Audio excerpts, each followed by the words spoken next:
without a shadow of a doubt, that was Manchester United's best performance that I've probably seen under Ruben Amorim so far. And you know what? That's probably the first 90 minutes of football as a Manchester United fan that I've genuinely enjoyed. I thoroughly enjoyed that game. Manchester United get the result against Real Sociedad 4-1 at Old Trafford, which makes it 5-2 on aggregate. Bruno Fernandes with a hat-trick, albeit two of them being penalties, but the third one is just a great captain's finish. Joshua Zirkzee with an amazing performance. Casemiro, respect to Casemiro for the performance that he put in. Patrick Dorgu, Aiden Heaven. We got so much to talk about, guys, so make sure you guys hit the like button and be sure to subscribe as well if you're new here. Let's start with Rasmus Hojlund, because today his performance was probably just missing a goal. He got the assist, and it's a very well taken assist, a little trick to get away from the defender, put the ball across the box for Diogo Dalot to put it in for the fourth goal. But it's an all-rounded performance, and you can see everybody around him is trying to get him the goal. Patrick Dorgu trying to find him every time,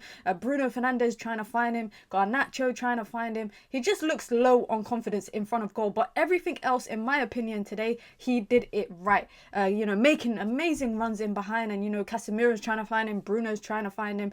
Much better showing coming up against defenders. It wasn't a WWE wrestling match that we've been accustomed to seeing over the last couple of months under Rasmus Hojlund, and I'm hoping he gets his goal. I thought today he might get the goal. It felt like he could have got the goal, but Manchester United out of Manchester United just in control throughout the game. And you know what is impressive, guys, is the fact that Manchester United went down in the first half. A penalty which, in my opinion, I don't think that should have been a penalty. I've watched it back multiple times. I still don't think like it should have been a penalty. And when I think back about the officiating, I think the ref was just trigger happy with his whistle, dishing out yellow cards, giving away, 4 penalties? 4 penalties in this fixture in both legs, across both legs, 4 penalties given. And thank God they were mostly to Manchester United, because we'd be sitting here having a completely different conversation. But respect to Rasmus Hojlund in it. The goals will come in due time, hopefully. You can see that he's shot for confidence.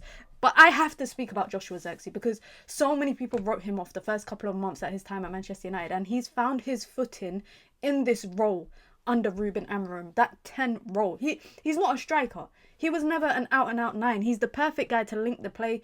He's good on the ball. Sometimes he takes a few extra touches, but the weight of his passes out wide in particular is always inch perfect, and that's what you need. Finding Patrick Dorgu that led to the red card, and just a great performance from Joshua Zirkzee. I'm so happy for him. I've always felt like he was never a striker. I said it a couple of months into his time at Manchester United, we should try him out in the 10, and I'm happy to see him get in that role in the 10 position, because the more he plays there, the more time he gets there, the more confidence he will gain from playing in that position. He's good on the ball, he's good at reading the ball and reading the game of when to play the right pass, when to go back, when to go out wide, when to try find the pass in behind for the striker. And I always said this after the Everton game back in December when he played with Rashford. I said that when he's got runners next to him, it will help. And having Patrick Dorgu, having Hojlund making the right runs, having Garnacho on the right hand side, it's really helped for him to flourish. Didn't get a goal, didn't get an assist, but I'm sure you guys agree that his all-rounded play was a lot better, and it's been a lot better over the last month or so. Like I said, he's finding his footing in this role. Now, I don't want to get too carried away with myself, and I hope you guys don't either, because the most important thing is for Manchester United to gain momentum from a performance like this. I think this is the best performance since the Everton game on the 1st of December, and that was a long time ago. It was 90 minutes of football that I thoroughly enjoyed. At no point did I feel like Manchester United would lose. I actually felt like throughout the game Manchester United would get that second goal, that third goal, that fourth goal. I even thought after the fourth goal they could get another goal.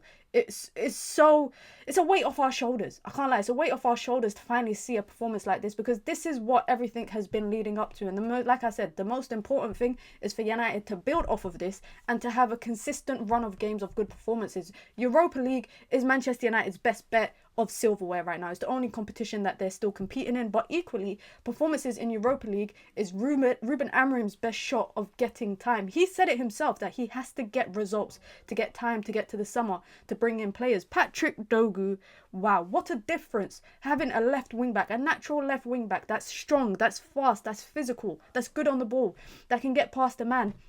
In 50-50 duels, he's always putting in 100% to win that second, to win the second ball.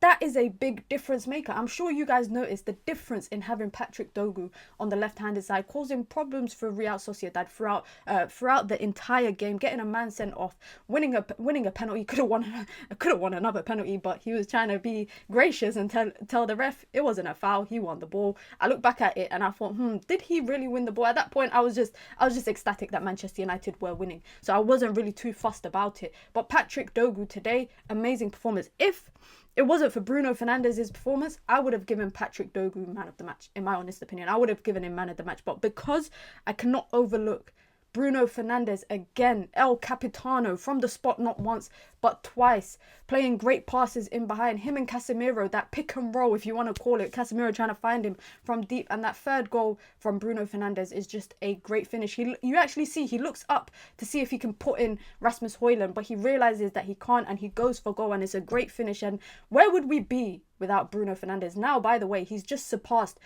Pierre Aubameyang for most goal involvements in the Europa League. I think he got 41 or 42. He's got the most goal involvements of any player ever in the Europa League.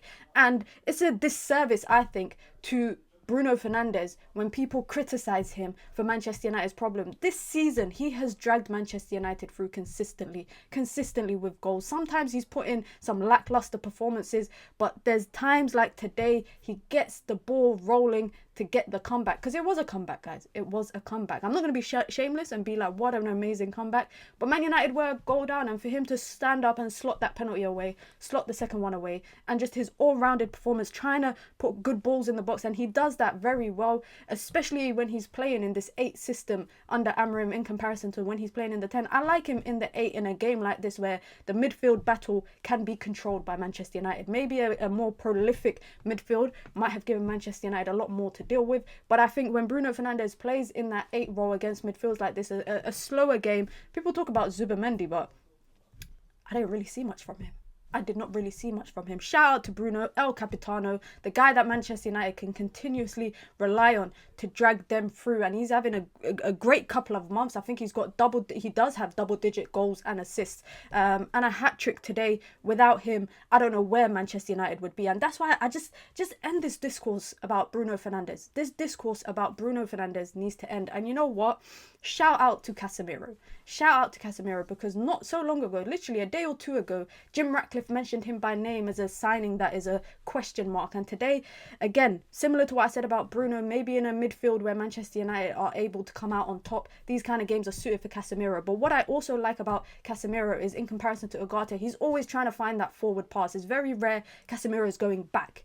He's always trying to find that forward pass, and today he did it quite a few times, created some great opportunities for Bruno Fernandes in between the centre-backs, and it could have led to a goal, but it didn't, and that's what you just want. Now, out of possession, he always is a bit questionable, but I think his experience brought him through today. That's the most important thing. And last but not least, man, shout out to Aiden Heaven. Aiden Heaven, his first start for Manchester United to come in a Europa League game, 18 years of age, and I can't lie, on the ball, he looks unusual. I tweeted saying he looks unusual on the ball. It's not really the aesthetic of a ball-playing centre-back, if you want to say that, but he looks comfortable. He looks comfortable. In the first half, I feel like Kubo had a lot more to give, and he stood up to him. You know, in his ground duels, in the aerial duels, he stood up to him and he won his battles. Shout out to Aiden Heaven, because like I say all the time about any player, when a player is called upon, Manchester United have an injury problem right now in most of the team. And in the back line, Aiden Heaven wasn't the first choice centre-back. He wasn't the first choice left-sided centre-back. Ruben Amorim could have played it safe. He could have played it safe. And he could have played Victor Lindelof instead in the central centre-back role again and play Mazraoui out there and maybe play De Ligt on the right-hand side. But he didn't. He trusted Aiden Heaven, and Aiden Heaven gave Ruben Amorim more reasons to trust him. And this is what you want from any player. Any player coming into the team, into the starting 11, just give 100%. And I'm 100% sure that fans can get behind it. All round performance, I don't have much to complain about. I feel like in the first half, you know, the ball was going out to Garnacho on the right hand side and it was killing the momentum. But Manchester United, I think when Patrick Dorgu is playing, is becoming heavily reliant. You see when Zirkzee picks it up on the half turn in the centre circle, you know, he's on the turn and he's always looking to distribute it out to the left, because Patrick Dorgu at most points of the game was playing as a left winger. he was playing as a left winger. And that's why I said I'm standing and I'm applauding for him, because that was a phenomenal performance. If you lot can't tell, I'm really chuffed with that. Like I said, it's the best performance that I've seen for Manchester United under Ruben Amorim. It's the best performance that I've seen in a long time for Manchester United across 90 minutes. Across 90 minutes of consistent football, it's the best performance that I've seen. And Europa League is United's best shot of salvaging something from the season. There's not much to salvage in the league. Man United are out of the FA Cup, out of the Carabao Cup. The Europa League is United's only real shot to win silverware and also give Ruben Amorim time. Manchester United, I think, is probably, when you're looking on paper, is probably one of the stronger teams in Europa League. And, you know, everybody has Man United as the favourites to win it. And that's why it's very important off the back of this game, that this game is the momentum raiser for Manchester United, and they build off of this going into Leicester on the weekend, and then it's an international break, and then we've got a run of games that include Manchester City at home, we've got Wolves at home in April, etc. There's a lot of games on the horizon, but I'm really happy with the performance. Let me know your thoughts down below. Be sure to hit the like button, be sure to subscribe, and who was your man at the match? I know a lot of you lot probably say Bruno, but let me know your thoughts down below. And like I said, hit the like button, guys. You guys know what it is.